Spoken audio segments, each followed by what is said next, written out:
(16번) 경매 계장한테 전화하는 것을 어려워하지 말자. 자, 이런 겁니다. 상가가 나왔어요. 상가가 2020에 180이 봅니다. 2020에.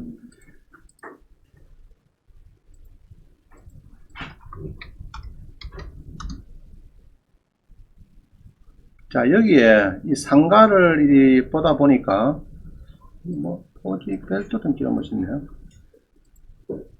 자, 일단은 이 논산에 이런 뭐 상가가 있대요. 상가가 있어 이렇게 보는데 궁금한 게 뭐냐 그러면 이제 수강생들이 보니까 상가가 지금 이렇게 보겠죠. 이렇게 해서 상가가 뭐 옛날에 뭐 하던 겁니까 이게? 자, 이래 가지고 이게 주택 부분이 있고 뭐 여기 있어요. 여기에 있어 가지고 지금 상가가 이렇게 되었습니다. 그래서 건축물 대장을 보니까 이렇게 해서 뭐 3층에는 3층이니까 일반 일점하고 주택하고 섞여 있어요. 조금. 그래서 요게 매각 면세를 보니까 3층에 이게 보니까 3층에 전입 신고를 했어요. 권리 신고를 했는데 요 이제 세입자가 했는데 전입일자가 있고 지금 여기 있습니다.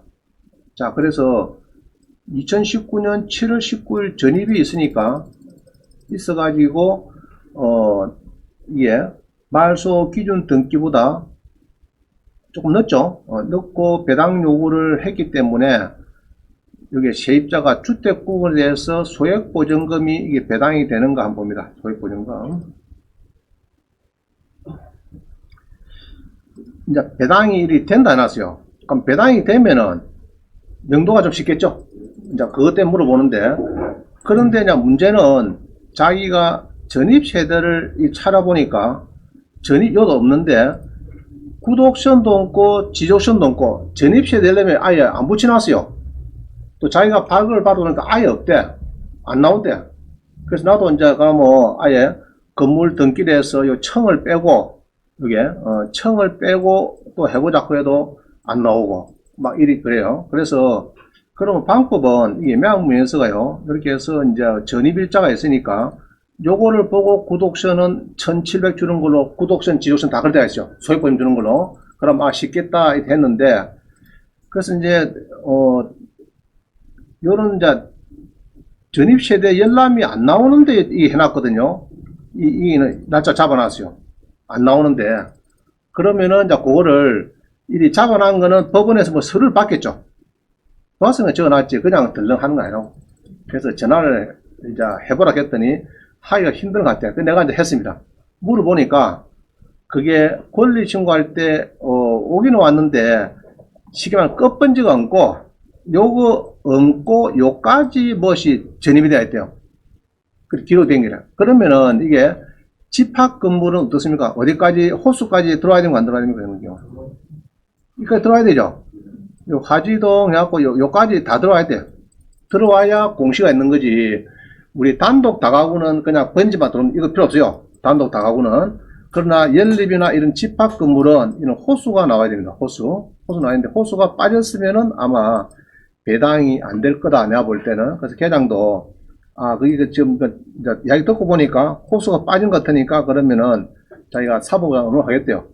배당을 할지 안 할지 그거는. 자, 그랬습니다. 그런데 이런 경우에 하여튼 모든 것은 컨트롤 요소합니다. 여기세요. 전화를 하시면 돼요, 여러분들이. 자, 이런 게 있어요. 요것도 부르가 해놨어, 부르가. 낙찰 받아가지고, 또 내한테 물어봐요. 저도 잘 몰라요. 서류를 내가 핸들 안 하기 때문에. 알겠죠? 잘 모르는데 자꾸 내한테 물어보면은 내가 또 전화를 해야 됩니다. 해갖고 물어갖고 답을 또 주고 이래야 되는데, 여러분들도 모르면은 전화를 꼭 하세요. 걔랑도 전화하면요. 딱 물어봅니다. 누구신데요? 누구신데요? 그러면 뭐 이렇게 되는데 저 같으면은 매수 희망자입니다. 이랍니다. 매수 희망자. 그러면 나는 이제 입찰을 원한다 이 말이죠. 입찰을 원합니다. 매각이 불허가되는데 혹시 문제가 있습니까? 이 물어보면은 계장들이 그 문제 없습니다. 그건 뭐 그냥 입찰할 될 겁니다. 자기도 알거든요. 지 딱 물건이라서 압니다. 매각 불허갈 때 사부에서 결제받고 막 신간했으니까 알기 때문에 문제 있다 없다 압니다. 그 전화를 하시면 돼요. 경매에게다가.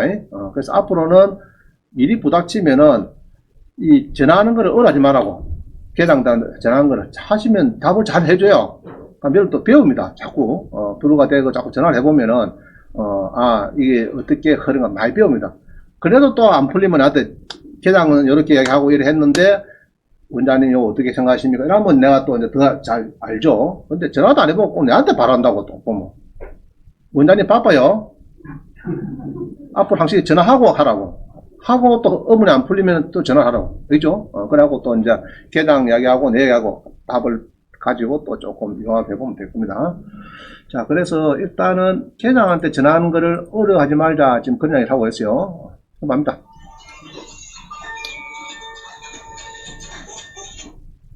자, 핸드폰 누구 거죠? 핸드폰을 진동을 하든지 좀, 그죠? 그거는 얘기다, 그죠? 자, 그 다음 10점 이게 이제 여러분들이 아파트를 낙찰받습니다. 아파트를 낙찰받는데 절반에 받는 경우가 있겠죠? 절반. 자, 한번 검증해 보겠습니다. 자, 17번 봅니다. 17번. 자, 구독션에 가서, 그죠? 특수경매에 보면은 특수물건에 지분만 입찰이다, 아파트다 크면은 주로가 이제 아파트가 지분이 오는 거는요, 두 사람 중에 한 명이 오는 거거든. 나오는데 주로 보면 이제 남편들이 많이 애당깁니다. 남편들이 주로 사업하다가 부채가 많아가지고 그 2분의 1 지분만 나오는 경우가 많아요. 자, 그러면은 예를 들면 그래요. 예로 서울에서 이렇게 검증을 해보니까 뭐 나오더라, 그죠? 이렇게 쭉 나옵니다. 그래서 예로 이제 송파구에 뭐 지분이 어때요? 그래서 송파구에 아파트가 이렇게 이제 뭐 지분이 나왔다 말이죠. 그럼 대강번기에는 절반 같죠? 절반이 나왔다 말입니다. 이차 뜨였다. 그래서 이 절반이 요 보면은 이제 전체 중에서 안시 지분이 2분이 나왔습니다 이 말입니다. 그러면 소유자가 아마 그 안시하고 뭐 있을 겁니다. 두 사람 있는데 그 두 사람 중에 한 명의 지분이 어때요? 자, 그러면은 안씨가 이제 남편을 보자. 남편인데 얘로 지분이 나왔다. 내가 낙찰받았어요. 얘로 2차에서 받았을 때 인도 명령이 되는가 안 되는가 그게 물어보는 겁니다. 인도 신청했어요. 이거 낙찰받았죠. 전체 받으면 당연히 부부가 인도 명령 대상이 되잖아요. 피신청이 들어가는데 한 사람만 낙찰받았을 때 인도 명령 신청하면은 될까 안 될까 그게 해라는 겁니다. 그래서 이제 이거는 공유관계 나오는 거거든요. 그래서 조금 보겠습니다. 여기 쓰는 게 있으니까. 자, 17번에 보니까요. 우리 아파트 부부 공유자인데 한 사람 지분을 처방에 인도 명령 신청할 때 피신청이 됩니까? 자, 우리 민법에 보니까요. 민법 263조에 보니까 공유 지분의 처분과 공유물의 상수에 대해서 공유자는 그 지분을 처분할 수 있고 공유물 전부로 지분의 비율로 사용할 수 있다. 이건 없지 않죠? 공유자는. 그 다음 민법입니다. 264조는요. 처분명령. 공유자는 다른 공유자의 동의 없이 공유물을 처분하거나 병행하지 못한다. 자, 요거는 자, 우리 2분의 1 낙찰받으면은 또 팔 수 있죠? 있는데 요 문구 이상하죠? 공유자는 다른 공유자의 동의 없이. 그러면 여러 남편 지분을 받았는데 그 배우자의 부인의 동의를 받아야 처분하느냐? 내가 낙찰 환경지에 받아가지고 아니다 얘기입니다. 아니고 요 이야기는 처분 크는 거는요. 요거는 전체를 처분할 때 할 때는 요 동의를 받는다. 막 그런 내용입니다. 이제 부분 받는 건 파는 건 상관없어요. 내가 3분을 낙찰받아서 3분을 또 넘어줄 수 있겠죠. 이제 그건 상관없습니다. 자, 그 다음에 265조에 보면요. 공유물의 관리 보전. 이게 이제 많이 쓰입니다. 관리 보전.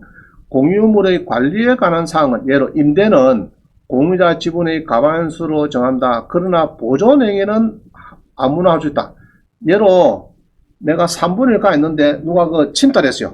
보니까 내 땅인데 내 아파트인데 뭐 상가를 봤는데 누가 제3자가 이상한 사람이 깡패 옷을 막 들어와서 점유하고 있어. 그럼 내가 3분을 가서 또 나가라 할 수 있겠죠. 그죠? 내가 토지를 3분을 가 있는데 누가 막 거다가 야일장에다가 시절에 막 쓰레기를 갖다 버리고 난리가 났어요. 뭐 이만큼 보니까. 그러면은 못 버린다 할 수 있겠죠. 그거는 관리 보존은 각자 할 수 있다. 자, 그래서 이게 조금 어려운데 표를 제가 만들었어요. 만들었는데 2분의 1 초과되는 거는 별 문제 없어요. 얘는 낙찰 받았으니까 보존하고 관리하는 데는 별 문제가 없어요. 그러면은 2분의 1 절반을 받았을 때는 관리 권한이 있느냐 하는 것은 이제 임대를 할 수 있는 겁니다. 임대. 자, 예로 2분의 1 낙찰 받고 내가 전체를 이렇게 임대가 가느냐 하면 그건 좀 어려운 이야기죠. 그죠? 어렵습니다. 그러면 이제 예로 3분의 1 받았다 하면은 이제 임대가 가능해요. 3분의 1은. 그럼 2분의 1은 임대는 조금 어렵다.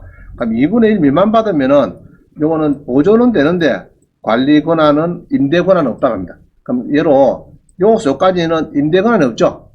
그게 3분의 1 받으면은 임대 권한이 있고 뭐 이런 겁니다. 있는데 이게 굉장히 어려운 이야기입니다. 어려운 이야기인데 자, 그래서 지금 제가 요 보니까요. 육령자 요 선한차하고 막 이렇게 참조해 보니까 판례가 보니까요. 이게 얼마 전에 뭐 바뀌어 버렸어요. 전원 합의체 판결이 2020년 작년 5월에 뭐가 바뀐 게 있어요. 자, 한번 봅니다. 공유물의 소수 지분권자가 즉 2분의 1을 보유한다. 낙찰자가.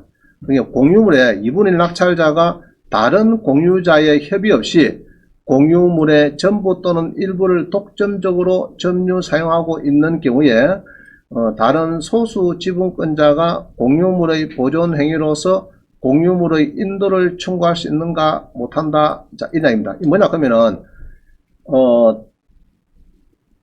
아들이 이제 갑을이 가있다가 두 사람 다 죽어버렸어요. 어른이. 그래서 이제 을다시가 가있는데 을다시가 그 예로 가수원을 천평 가있다가 지가 관리를 다 해버려요. 그러다가 나무를 심고 짜고. 자, 그랬을 때 갑다시 그 아들이 을다시 보고 야, 니 나무 심어놓은 거 전부 다 들내라 할 수 있느냐? 그 안 된다 이야기입니다. 쉽게 말하면 그런 거고.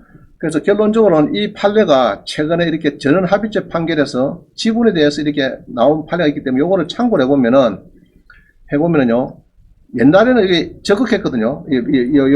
여기도 차이도 다 적극입니다. 적극인데 요거를 바꿔야 되겠다 싶습니다. 예를 들어 봅니다.